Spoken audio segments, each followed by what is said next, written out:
This Saturday is UFC Fight Night Baku in Azerbaijan. Jamal Hill versus Khalil Rountree. And this is going to be my full card predictions. Actually a solid card. Great co-main event. Rafael Fiziev versus Anassia Bahamondes in the lightweight division, which I'm absolutely hyped for.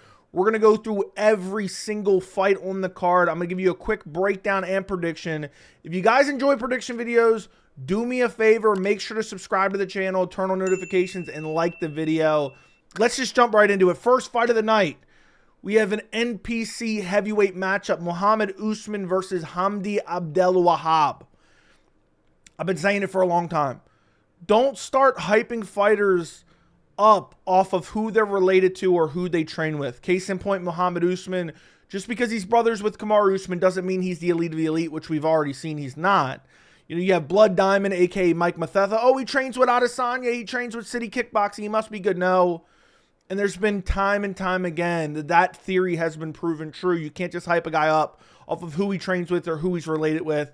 He's taking on Hamdy Abdelwahab, who is on a okay win streak. Well, actually, technically, I think it got overturned against Dontel Mays because of, I think he tested positive. That was 3 years ago. Since then, he came back, fought Jamal Pogues in the split decision, which isn't that great. Mohammed Usman's on a 2-fight losing streak. Lost to Thomas Peterson, a.k.a. Thomas Jefferson, and lost to Mick Parkin. I'm going Hamdy Abdelwahab. Usman has big power, but like his movement is not very fluid at all. And he's not like this amazing wrestler where he can get you down and just grind you out like you would expect because, oh, he's brothers with Usman. Oh, look how big he is. Look how muscular he is. He'd be able to ragdoll guys. He was getting taken down and out-grappled by Mick Parkin, who's a small, chubby heavyweight. Hamdy Abdelwahab is good everywhere. I say that kind of sarcastically. He's decent everywhere. He's a decent striker. He has okay grappling. My guess is this fight will stay on the feet and Hamdy will be able to outstrike Mohammed Usman on the feet. I'm going to go Hamdy Abdelwahab. I'm going to say decision win. I don't see him putting Usman out. Usman hasn't been finished in his last 2 fights. His wins are against garbage guys. He's winning via decision against Junior Tafa and Jake Collier. And Hamdy Abdelwahab is only 4-0, very inexperienced. I'm going to pick Hamdy to get it done via unanimous decision. Next fight on the card, we have Tagir Ulanbekov versus Azat Maksum.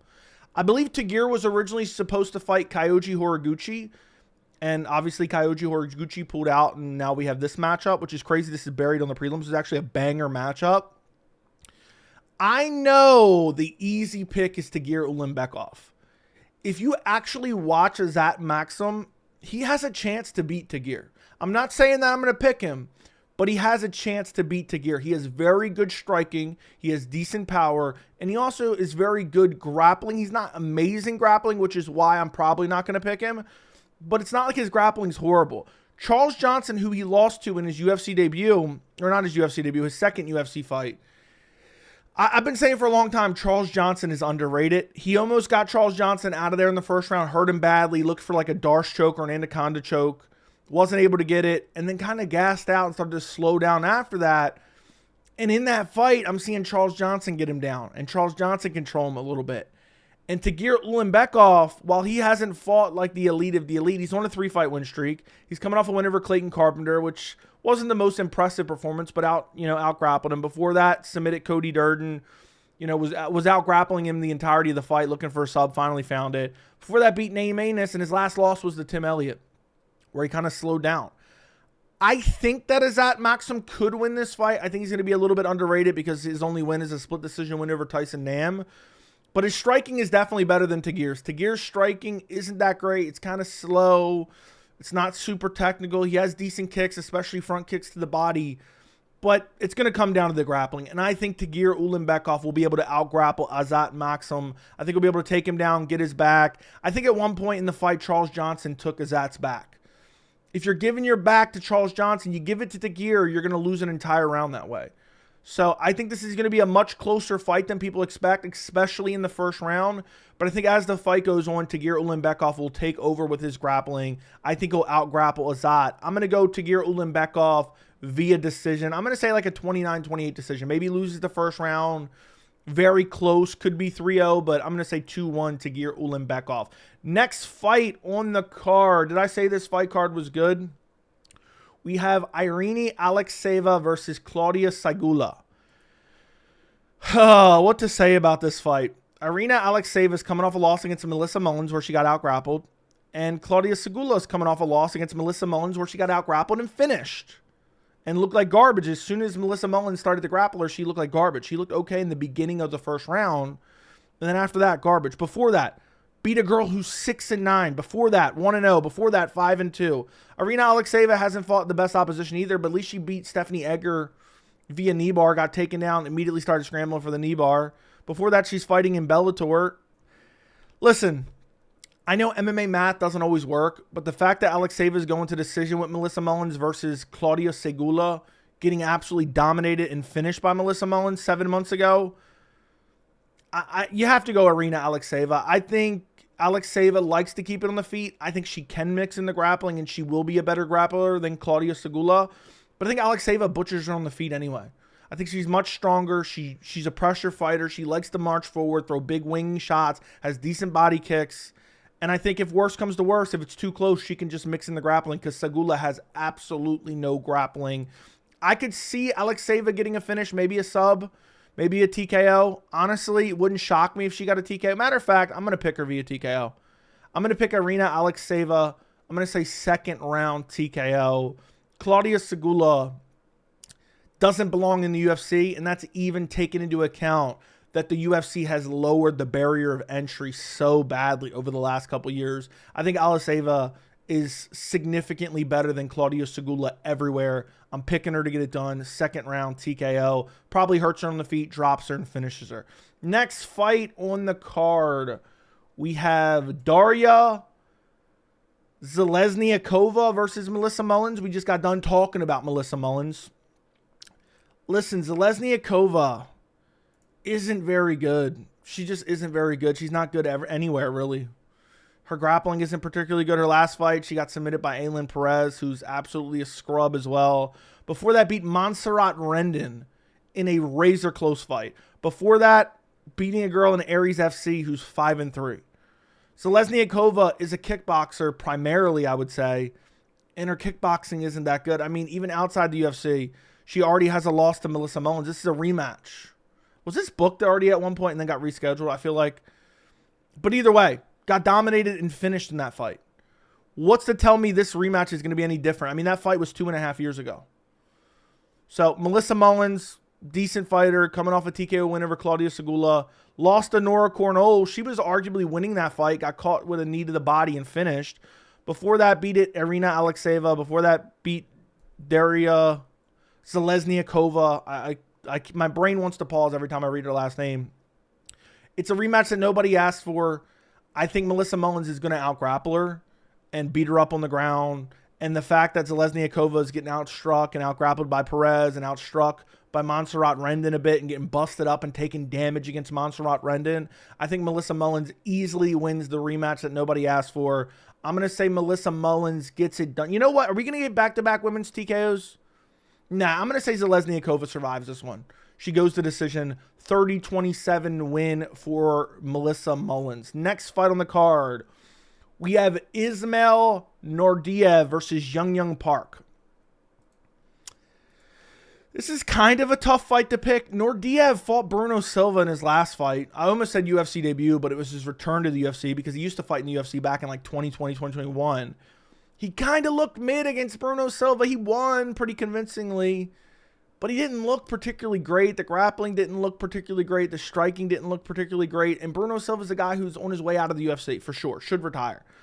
Before that, he's beaten guys outside the UFC. He's only on a 2-fight win streak. He lost to 2 guys outside the UFC. They're not the worst opposition. I don't really know who they are, but they have good records, 16-1 and 21-7. He's only 28 years old, where Yong Park is 34 years old, coming off a win against Brad Tavares, split decision. I think this is one of those super middleweight matchups where either guy could win. Oh, man. My gut was telling me go Yong Park. Yong Park, pressure fighter, wants to grapple, wants to get you down and beat you up. The Iron Turtle. Get this man a super fight. Get this man a money fight. When is Young Park going to get his money fight? I just remembered that. Look, man, he's going split decision against Brad Tavares. You know what? He's damn near 35 years old. Is he going to out-grapple Ismail Naurdiev? I don't think so. But Park has decent striking as well. His striking's not... You know what? I'm going to pick Naurdiev. I'm switching my pick. I was going to go Young Park. It's a bad omen usually when I switch picks. But I'm going to go Ismail Naurdiev to get it done. I think he'll be able to fend off the takedowns. Maybe the return against Bruno Silva. Maybe he had UFC jitters. I think he's better than that performance against Bruno Silva. I really do. And the fact Young Park, you know, he's losing to Andre Muniz, even though it was a close fight that probably should have went to Park. He's barely getting by Brad Tavares. I think Naurdiev, I'll give him a little bit of a pass for a shit performance in his last fight. I'm going to pick him to beat Young Park via decision. I think it'll be a close, competitive fight, maybe even some debate after the fight's over.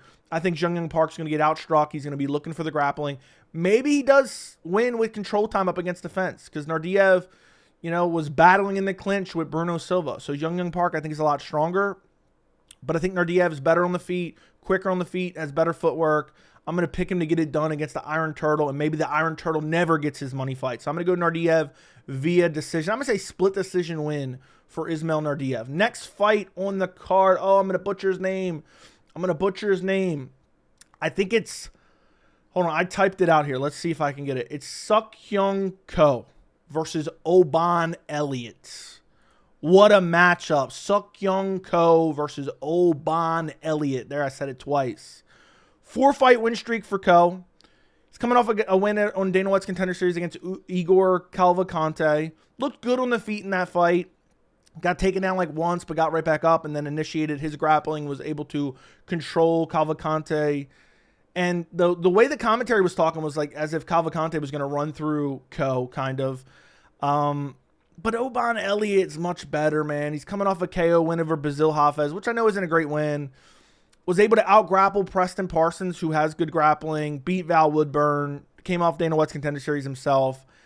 I think that Ko has a little bit better striking, but Oban Elliott's defensively responsible and has offensive grappling that will have Ko not be as successful as maybe his skill set would indicate on the feet. Don't get me wrong. I could see Ko going out there, keeping range, you know, moving well, great lateral movement, and Oban Elliott's kind of stationary with no head movement, but he's defensively responsible. I could see Ko going out there and outstriking him, but I'm not going to pick that. I think Oban Elliott, more well-rounded guy, will mix in the grappling, will have the threat of the grappling set up the striking. He has decent striking, and I think he probably beats Ko, probably finishes him, to be honest. I'm going to pick Oban Elliott to get it done via second-round TKO. Could see Oban Elliott getting it done via decision as well. But I just think Ko's going to be drained from the grappling. He's going to get tagged on the feet because he's worried about the grappling. And eventually Oban Elliott will find a finish. I think Basil Hafez is kind of criminally underrated, even though he's kind of garbage. He did arguably get robbed against Jack Della Maddalena. And Oban Elliott had a competitive fight with him. He was winning pretty clearly, but it was competitive. And then Oban Elliott put him out. Boom. Caught him with a big shot. Put him down. Picture perfect ground and pound shots. I see something similar happening here. Maybe the threat of the grappling, setting up the striking. He catches him with a big shot in the second round, puts him away with ground and pound. I'm going Oban Elliott second round TKO. Next fight on the card. This is opening up the main card. We have Mohammed Naimov versus Bogdan Grad. Bogdan Grad, man. I think I picked against him. No, I picked him over Lucas Alexander. But he's very amateurish. He just rushes in with wild winging shots. He's super reckless, man. He's super reckless looking for... I mean, look at this guy. Look at this guy. This is the definition of a guy who fights super recklessly. He fights to entertain. There's no doubt about that. He's taking on Mohammed Naimov, who's coming off a win over Khan Ofli, which isn't a great win. Before that, lost to Felipe Lima. I believe that was on short notice. Lima's now fighting Peyton Talbot. Before that, beat Eric Silva, but there was a leg injury there. Before that, beat Nathaniel Wood. There was a lot of cheating in that fight. Before that, KO Jamie Malarkey. I believe that was on short notice. Listen, Naimov is hittable and he does wear down, but he's relatively decent everywhere. He doesn't have a massive hole in his game. And Bogdan Grad just rushes forward, throwing wild winging shots. and he doesn't fight smart at all. Now, could he win this fight? Sure, he could. But I think Mohammed Naimov can mix in the grappling. I think he'll be able to get some control time up against the fence. He'll wear on Bogdan Grad. And I just don't think Bogdan Grad's going to be able to go out there and put him away. Naimov's very, very durable. You know, I know we've seen Felipe Lima finish him, but that's via rear naked choke. Bogdan Grad, I don't think he's going to go out there and sub him. I think he's a guy that, you know, primarily has KOs, and he tries to go out there, walk you down, beat you up, and finish you. Now, Naimov is definitely going to cheat in this fight. It seems like every performance he's cheating. You know, I think it was groin shots against Jamie Malarkey. He's grabbing the fence against Nathaniel Wood. I don't remember if anything happened against Eric Silva, but he has a history, a known history of cheating in fights. And if he needs to, he'll cheat to win. But I just think he'll mix in the grappling against Bogdan Grad. I think his striking is decent enough. I mean, he's primarily a striker. He's not really a guy that goes out there and just tries to grind you out. He mixes that in, don't get me wrong. But even you look back, the Jamie Malarkey fight, Jamie Malarkey was taking down Mohammed Naimov. So it's not like that's his biggest strength. Naimov, he actually looks bigger in this picture than he really is. He's actually a smaller guy. So there's a case to be made for Bogdan Grad coming out, fighting like a Yuri Prohaska and maybe finding a KO on Mohammed Naimov. I'm just not going to bet on that. I'm going to bet on Mohammed Naimov going out there and just mixing it all together, landing good shots, mixing in the grappling a little bit, maybe slowing down and losing the third round and almost getting finished. But I'm going to say decision win for Mohammed Naimov. I'm going to say 29-28 decision win. Next fight on the card, we have Nazim Sadykhov versus Nikolas Motta. Easy pick, boys. Easy pick. You have to go Nazim Sadykhov. I know Nikolas Motta's on a bit of a win streak. It's okay wins. You know, Mahashate, also Tom Nolan. Tom Nolan kind of got exposed there. Before that, he lost to Trey Ogden, got dominated. He was about to get submitted, and the referee jumped in too early, so they ended up calling it a no contest. Before that, lost to Manel Torres. Not a horrible loss. Before that, beat Cameron Van Camp. Nikolas Motta has decent boxing, but that's really it. His grappling isn't all that great. He's just kind of a boxer. He kind of is a plotty guy who plots forward and throws good combinations and just relies on his boxing, not a whole lot of kicks. Nazim Sadykhov has everything, man. He has good grappling, good wrestling, good striking, good kickboxing, throws in a variety of attacks. He's coming off a win over Ismail Bonfin, which is very impressive. The Bonfin brothers have arrived, as John Anik would say. Before that, I think he went to a draw with Vyacheslav Borisov. It's not really showing here. Before that, destroyed Terrence McKinney. Before that, beat Evan Elder. Nazim Sadykhov has been in a lot of wars. You know, the Vyacheslav Borisov fight, they both took a lot of damage. So I do worry about that a little bit. But I think Sadykhov is going to mix in his grappling. He's going to be able to get Nikolas Motta down. His striking is good enough where he'll be able to throw body kicks from range, chop the legs a little bit. And Nikolas Motta is just going to be throwing his hands because that's all he does is box. And I think Nazim Sadykhov is just a more well-rounded guy. I think he'll go out there, mix in the grappling, take Motta down, beat him up on the ground, and eventually find a finish, honestly. I don't think Nikolas Motta is that good. So I'm going to say Nazim Sadykhov gets a finish. Is it a sub? Is it a TKO? I'm going to say TKO. I'm going to say Nazim Sadykhov, late first round TKO. Hurts Motta on the feet, drops him, follows him to the ground. Motta kind of survives, but Sadykhov gets in a good position and ends up just TKOing him with brutal elbows. Or maybe it opens up as a sub and he finds like a rear naked choke in the first round. But I'm going to pick Nazim via late first round finish over Nikolas Motta. Next fight on the card, we have the silhouettes of Tofiq Mustafayev versus Muktabek Orolbai. I think it's Muktabek Orolbai, if I'm not mistaken. Man, Muktabek Orolbai is like a hardcore's, like, yeah, man, I'm hardcore. I know about Orolbai. He's so damn good, man. He's coming off a loss against Mateusz Rebecki. It was an absolute insane war back and forth. But I do believe, even though he lost that fight, I do believe he's still a legit contender in the lightweight division. I know that sounds crazy considering his wins are against Elvis Brenner and Udos Medic, and, you know, before that is LFA performances. What's crazy is he's only 27 years old. I know everyone makes the joke, you know, he kind of looks like he's from the medieval times, looks like he's from the Ice Age. He's only 27 years old. His grappling is unbelievable. His striking is really good. He has good power. He seems to improve with every single fight. And he's taking on Tofiq Mustafayev, who's coming from Ryzen, who had some decent success there, primarily a kickboxer, where I don't think he has any massive holes in his game, but I've never really thought super highly of him. I'm watching back some of these performances. He's losing to Alexander Shabaley, getting finished on the feet by Alexander Shabaley. Before that, beat Sidney Outlaw. Before that, lost to Roberto de Souza. That was 4 years ago. So he hasn't even been particularly active. He's 35 years old. He's coming over from Ryzen. And the UFC likes to do this. They like to take guys from other organizations who maybe get a little bit of a hype behind them, and they basically say sink or swim. You're either going to be exposed for not belonging in the UFC necessarily, at least in the fan base's eyes, or you're going to get a quality win. And man, talk about a hell of a UFC debut. Imagine coming in and having to fight Mukhtabek Orolbai, who is an absolute savage, and I believe a top 15 guy, even though he's not ranked right now. Next time somebody asks me, who are your favorite kind of up-and-coming guys, it's Mukhtabek Orolbai. For the hardcores, fight of the year last year was Orolbai versus Rebetsky. He did take a lot of damage in that fight.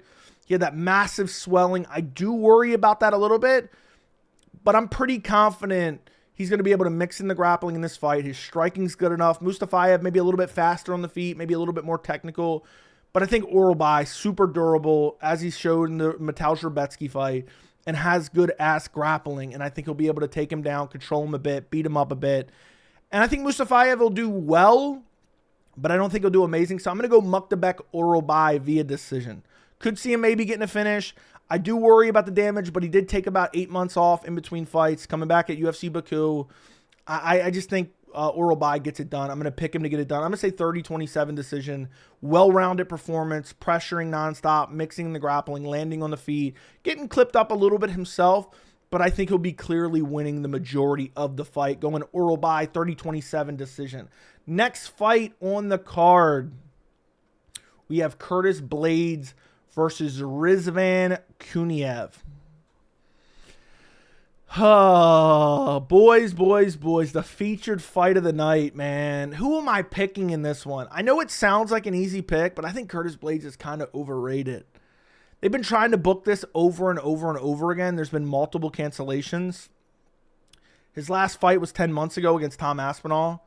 He did okay, and then he got finished basically immediately. Fight before that, beat Jalton Almeida, was getting dominated there, and then basically Jalton Almeida stayed in a position and got hammer fist into oblivion. Before that, got KO'd by Sergey Pavlovich. Before that, has a win over Tom Aspinall, where Tom Aspinall hurt his knee. Before that, Chris Daukaus. So, you're looking at these last few performances, and you're like, in a weird way, in an alternate universe, he's lost his last 4 fights. In a weird way. I know that sounds crazy. I mean, it's not necessarily true, but you get my point. He's getting ragdolled by Jalton Almeida. And the Tom Aspinall fight, while he was clipping up Tom Aspinall, there's still a bit of an asterisk around that. But then you have Rizvan Kuniev, who beat Hugo Cool, I don't even know how to pronounce his last name, on Dana White's Contender Series as kind of an NPC fat, chubby heavyweight.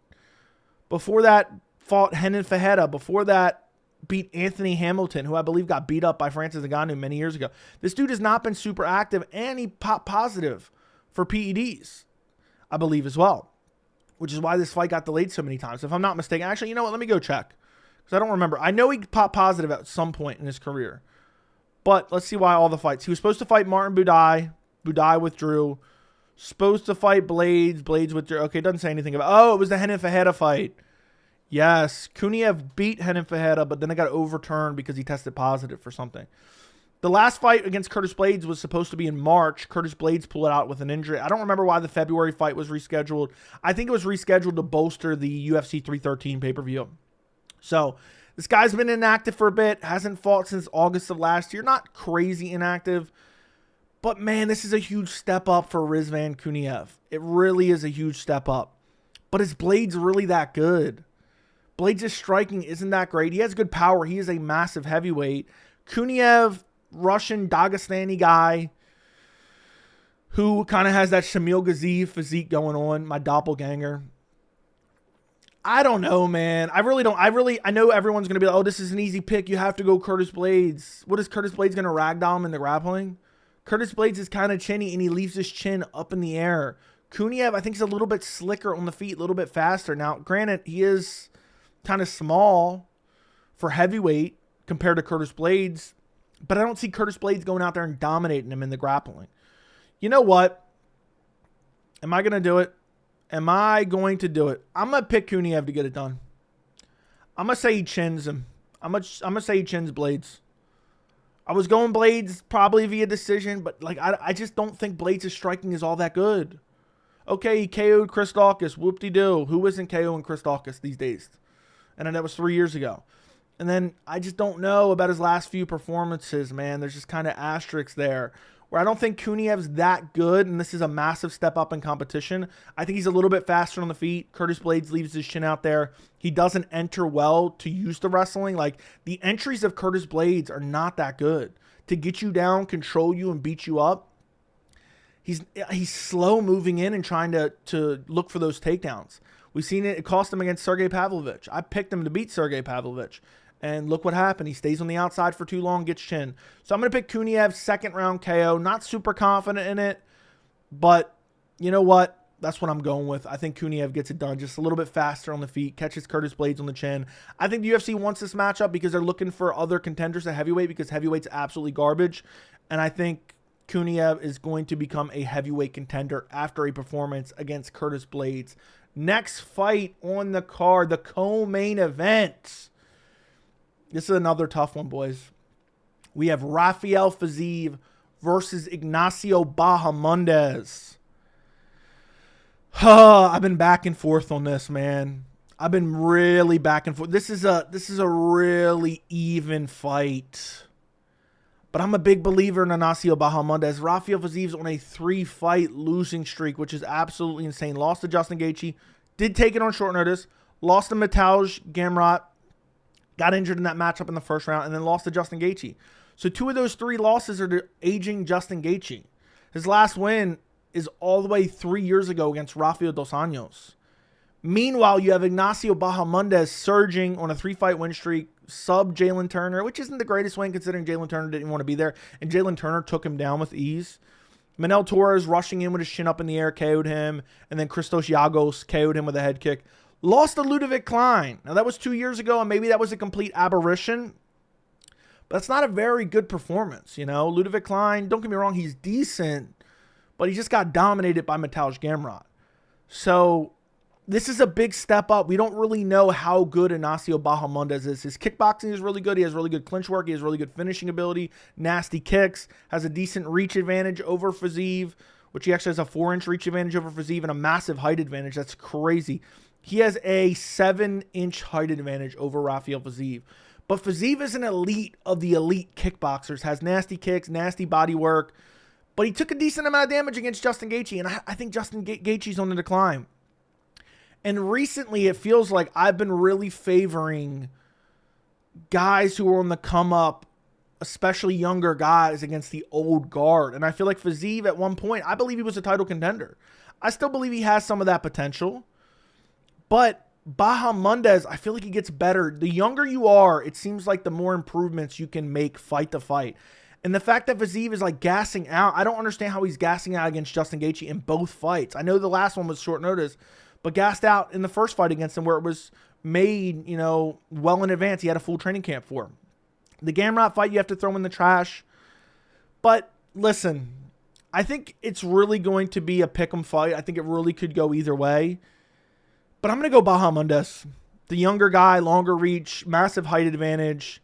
I think Fiziev definitely the more technical kickboxer, but I think Bahamondes is getting better with every single fight. It's not like Fiziev is going to grapple him.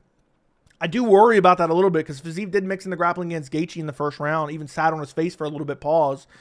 I didn't like the way Jalen Turner easily took Bahamondes down, and then Bahamondes kind of let him lay in his guard for a while and didn't even try to get up, but then eventually got the triangle, so it kind of was all forgiven.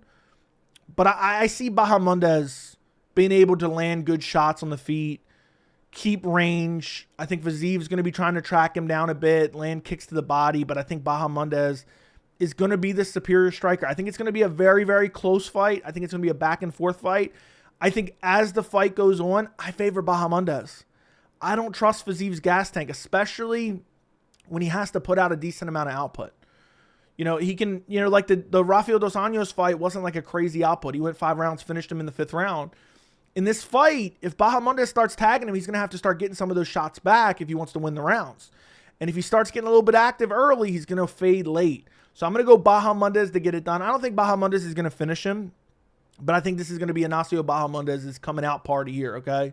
For Pride Month. Now, let me stop. I think Bahamondes is going to get it done.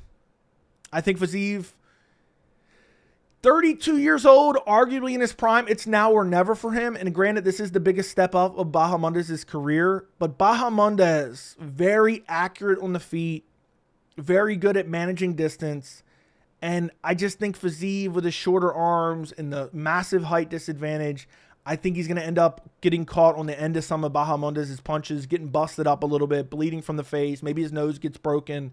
I don't think he's going to slow down as the fight goes on, and Bahamondes is going to start taking over. Unless Fiziev can go out there and mix in the grappling and really expose Bahamondes' grappling. That kind of happened against Ludovic Klein a little bit. Maybe it could happen there. And also, Ludovic Klein tagged him and hurt him early in the first round. So there is a path to victory for Fiziev, but I'm going to go Bahamondes to get it done. I'm going to say via decision, 29-28 decision. Fiziev barely edges out the first round with his kickboxing. Bahamondes starts clipping him a little bit more in the second and third, and Fiziev really starts to wear down the end of the second and starts to slow down. I'm going Bahamondes to get it done to become a legitimate threat and contender in the lightweight division. Next fight on the card, we have Jamal Hill versus Khalil Rountree. This fight has been booked over and over and over again. The UFC has been desperate to book this fight. Let me actually go look real quick. I think the first time Khalil Rountree tested positive and then got a title shot. Then it was booked again for April, and Hill withdrew with an injury of some sort. I think it was like a knee injury, but maybe I'm wrong. Maybe that's why he pulled out the Carlos Ulberg fight last year. How crazy has it been a year since that whole debacle, where it was like they were trying to figure out what was going on at 303, and then Jamal Hill versus Carlos Ulberg was booked for a little bit. Anyway, the third time's a charm. I guess it's finally going to happen. There were some rumors Jamal Hill wasn't going to make it to Baku, Azerbaijan, because of what's going on in the Middle East right now. But now it's happening. I would have preferred to see Jamal Hill versus his brother, but here we are. We're getting him versus Khalil Rountree. Jamal Hill coming off a brutal loss against Yuri Prochazka in January. I would have liked to see him take a little bit more time off. He took a lot of damage in that fight. Before that, got brutally chinned by Alex Pereira. Before that was the win against Glover Teixeira. The last time he got a win was against Glover Teixeira. Khalil Rountree coming off a loss against Alex Pereira. Before that, beat Anthony Smith and Chris Dawkins and got a robbery win over Dustin Jacoby. It was kind of close, but you know what I mean. Listen, I feel like at least my perception of the MMA community right now, everyone's like, man, Rountree's going to win. Look at that performance against Alex Pereira. I think we're giving him a participation trophy for losing to Alex Pereira. Like, he gets moved up in the rankings. He gets his own custom shorts. Oh, yeah, man, he got his ass whooped by Alex Pereira. Let's give him custom shorts, man. Let's move him up in the rankings. I think he's, like, ranked number 5 right now. Let me actually look that up real quick. I really can't believe the amount of people hyping up Khalil Rountree for losing to Alex Pereira. Yeah. No, he's not. I'm wrong. He's number 7. Okay. But I do get it, man. Jamal Hill's a bit overrated as well. He beat an old, washed-up Glover Teixeira for a vacant title that should have never been there. It should have been Magomed Ankalaev.